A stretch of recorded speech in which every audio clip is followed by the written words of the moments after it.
अस्सलाम वालेकुम व्यूअर्स। आज की ये वीडियो एक ट्रैवल आर्क है। इसमें हम विजिट करने जा रहे हैं थाउजेंड आइलैंड। ये कैनेडियन साइड से हम ट्रैवल शुरू करेंगे। किंगस्टन के करीब एक टाउन है गनानाक, वहाँ से हम शुरू करेंगे और सिटी क्रूजेस की बोट में सफर शुरू करेंगे। और ये बिल्कुल उसके साथ ही यहाँ पार्किंग लॉट मौजूद है। अगर आप यहाँ ट्रैवल करें तो आपको किसी किस्म की पार्किंग की कोई प्रॉब्लम नहीं होगी। जी तो व्यूअर्स, चलें सफर स्टार्ट करते हैं। बाकी बातें उसके बाद बोट के ऊपर ही होगी। सफर हमारा स्टार्ट हो चुका है। यहाँ से बोट जब ट्रैवल शुरू करती है तो सेंट लॉरेंस रिवर में ये साउथ की जानब ट्रैवल करती है। आप मैप देख सकते हैं।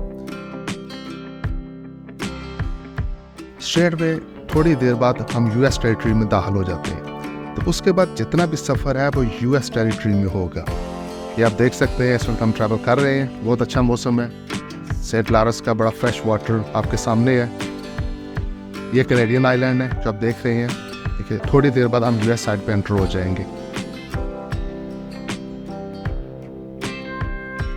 सेंट लॉरेंस रिवर के बारे में आपको बताता चलूं कि ये वो रिवर है जो ग्रेट लेक्स को अटलांटिक ओशन के साथ कनेक्ट करता है। तो यहाँ इस स्ट्रेच पे तकरीबन 80 किलोमीटर के स्ट्रेच पे 1860 आइलैंड है जिन्हें 1000 आइलैंड का नाम दिया जाता है। ये दोनों साइड पे फैले हुए हैं, कैनेडियन साइड पे भी और यूएस साइड पे भी। नॉर्थ साइड में कनाडा साइड पे ये एरिया ओंटारियो में है। किंगस्टन सिटी है, मेजर सिटी जो मेन सिटी है यहाँ किंगस्टन है। और साउथ साइड में यूएस की न्यूयॉर्क स्टेट है।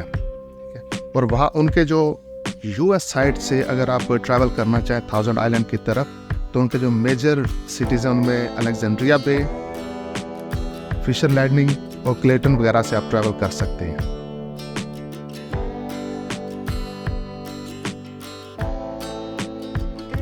ये आप सामने देख सकते हैं। ये गालबन किसी ईगल का कोई नेस्ट है।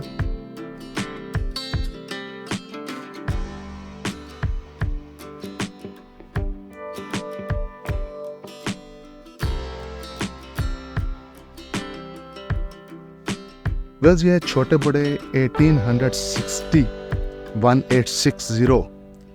जजीरे हैं, आइलैंड हैं। फिर से जितने भी आइलैंड नज़र आ रहे हैं, ये जो आपको यानी ऊपर ये कंस्ट्रक्शन या मकान वगैरह ये बिल्डिंग कॉटेजेस नज़र आ रहे हैं, ये मोस्टली रेंट के लिए है।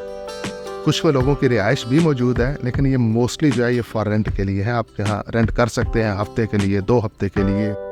और यहाँ जो होटल्स और रेस्टोरेंट हैं वो भी होटल में एवरेज $200 प्लस पर नाइट जो है वो रेंट है। आप यहाँ रेंट कर सकते हैं अगर एंजॉय करना चाहें कपल डेज। तो इस वक्त हम यूएस वाटर्स में ट्रैवल कर रहे हैं। तो ये आप देख सकते हैं, ये यूएस साइड है। यहाँ मैं आपको बता दूं कि यहाँ ट्रैवल करते हुए due to some marine contracts कि अगर आप कैनेडियन हैं या इवन के आप पीआर होल्डर है, पासपोर्ट नहीं भी, तो आपको प्रॉब्लम नहीं है। आप यहाँ यूएस में ट्रैवल कर सकते हैं एज लॉन्ग एज जब तक कि आप यानी जितनी देर आप बोट के ऊपर है। अगर आप यहाँ नीचे किसी आइलैंड पर उतरना चाहें तो याद रखें फिर आपके पास लाजम है कि कैनेडियन पासपोर्ट हो। ठीक है, अगर यूएस साइड से आ रहे हैं तो फिर डेफिनेटली आप यूएस हो तो फिर तो आपको प्रॉब्लम नहीं। लेकिन आप कैनेडियन साइड से अगर आ रहे हैं तो फिर लाजमी है कि आपके पास कैनेडियन पासपोर्ट हो।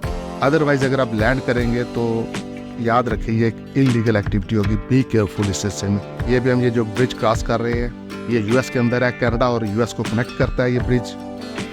वेल्सले आइलैंड के ऊपर ये कनेक्ट करता है ये ब्रिज ओंटारियो को और न्यूयॉर्क स्टेट को। ये आप अपने सामने देख सकते हैं। ये होटल्स हैं, इसके अलावा कॉटेजेस वगैरह फॉर रेंट। ये इस वक्त हम पॉइंट विवियन का एरिया जो है वो क्रॉस कर रहे हैं न्यूयॉर्क स्टेट में। तो राइट नाउ हम न्यूयॉर्क स्टेट में ट्रैवल कर रहे हैं, उसमें हम सेल कर रहे हैं। इसके बाद नेक्स्ट जो है वो अलेक्जेंड्रिया बे का एरिया शुरू हो जाएगा। उसके बाद फिर हार्ट आइलैंड जहाँ फेमस कासल है, बोल्ट कासल।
ये इस वक्त आपके सामने जो एरिया है ये अलेक्जेंड्रिया बे है, यूएस साइड से अगर आप ट्रैवल करें। तो अब हम हार्ट आइलैंड पहुंच चुके हैं। ये आपके सामने हार्ट आइलैंड है, ठीक है। तो ये मशहूर व मारूफ कैसल, बोर्ड कैसल।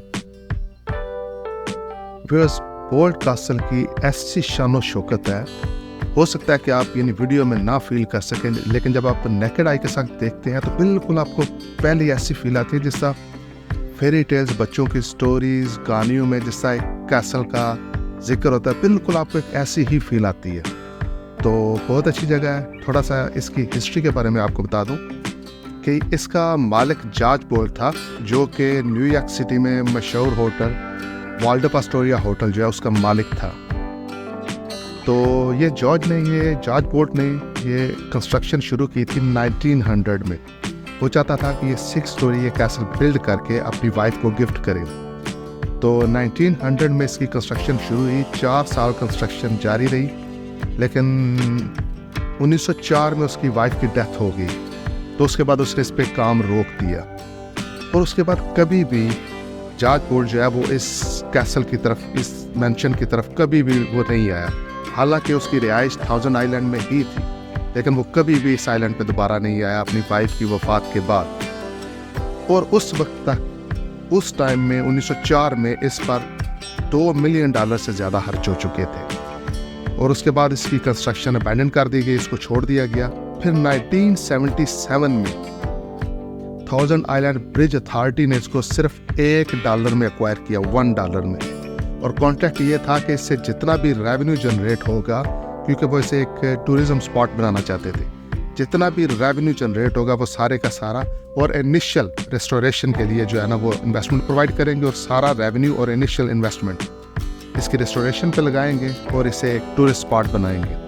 इनिशियली उन्होंने $15 मिलियन इस पे स्पेंड किए थे और उसके बाद 2020 तक टोटल इसकी रेस्टोरेशन और देखभाल पे जो है वो तकरीबन $50 मिलियन जो है वो खर्च आ चुके हैं। तो ये बहुत ही ज़बरदस्त, बहुत ही अच्छी जगह टाइम गुजारने के लिए। लेकिन याद रखें कि अगर आप कनाडा की तरफ से आ रहे हैं तो मत भूलिएगा कि ये हार्ट आइलैंड यूएस के अंदर है, और अगर आप यहाँ ट्रैवल करते हैं और आप इस आइलैंड पे जाना चाहते हैं, इसको विजिट करना चाहते हैं, तो अपना पासपोर्ट, कैनेडियन पासपोर्ट अपना साथ लेके आइएगा, क्योंकि जो ही आप बोट से नीचे उतरेंगे सामने यूएस इमिग्रेशन वाले आपका इस्तकबाल करेंगे। आपको इमिग्रेशन के प्रोसेस से गुजरना पड़ेगा, ठीक है। अगर आपके पास कैनेडियन पासपोर्ट नहीं है, यानी इंडियन, पाकिस्तानी, बांग्लादेशी या कोई फॉरेन पासपोर्ट है जिसकी यूएस में एंट्री नहीं है, तो प्लीज़ फिर एहतियात कीजिएगा, फिर यहाँ उतरने की कोशिश ना कीजिएगा, क्योंकि प्रॉपर वही सारे रूल्स लागू होते हैं यहाँ ना जो एक बॉर्डर पे होते हैं। तो ये ना हो कि कहीं आपकी एंट्री रिफ्यूज़ हो जाए, आपके रिकॉर्ड पे ये चीज़ जो है ना वो मेंशन हो जाए कि रिफ्यूज्ड एंट्री। तो इसलिए इस चीज़ को ज़रा कंसिडर कीजिएगा, जहन में रखिएगा कि लाजम यहाँ टोटल वही इमिग्रेशन लॉ अप्लाई होता है जो इंटरनेशनल बॉर्डर पे होते हैं, ठीक है। लेकिन अगर आप यूएस की तरफ से आ रहे हैं तो फिर आपको प्रॉब्लम नहीं है, ठीक है। यूएस की तरफ से आने वाली फेरीज बोट्स की शायद, मुझे कंफर्म नहीं, लेकिन मैं ख्याल है कि शायद उनकी इमिग्रेशन का ओपन ना हो, क्योंकि ज़रा वो डोमेस्टिक आ रही है। लेकिन कनाडा की तरफ से आने वाली बोट्स, फेरीज जो हैं, उनकी इमिग्रेशन होती है। तो बी केयरफुल, इस सिलसिले में अपनी प्रॉपर प्लानिंग करके आए, ठीक है जी। ये मेरी एक एडवाइस, इसे जहन में रखिए। कनाडा की तरफ से अगर आप ट्रैवल कर रहे हैं तो सिटी क्रूजेस की बोट्स आती हैं, तो वो डिफरेंट उनके टाइम है, लाइक 1 आवर, 3 आवर, 5 आवर। तो जिस बोट का 5 आवर का ड्यूरेशन होता है वो यहाँ स्टॉप करती है इस कैसल पे।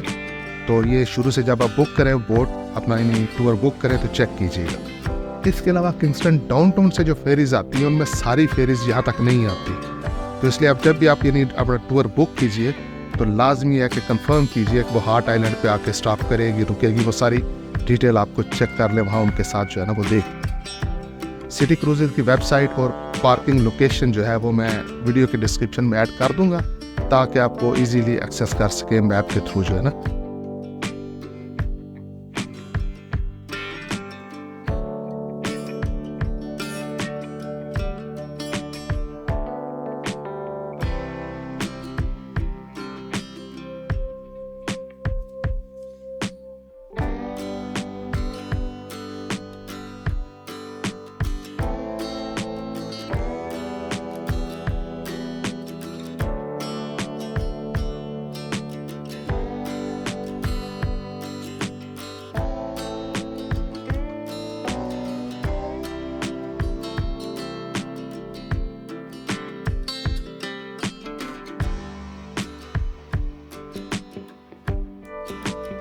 ये तो व्यूअर्स अभी हम वापस पहुंच चुके हैं। मैंने ये वीडियो काफ़ी एडिट की है ताकि खास खास जो चीज़ें थी वही आपको दिखाऊं, वीडियो तवील ना हो जाए। लेकिन एक बहुत अच्छा एक्सपीरियंस था।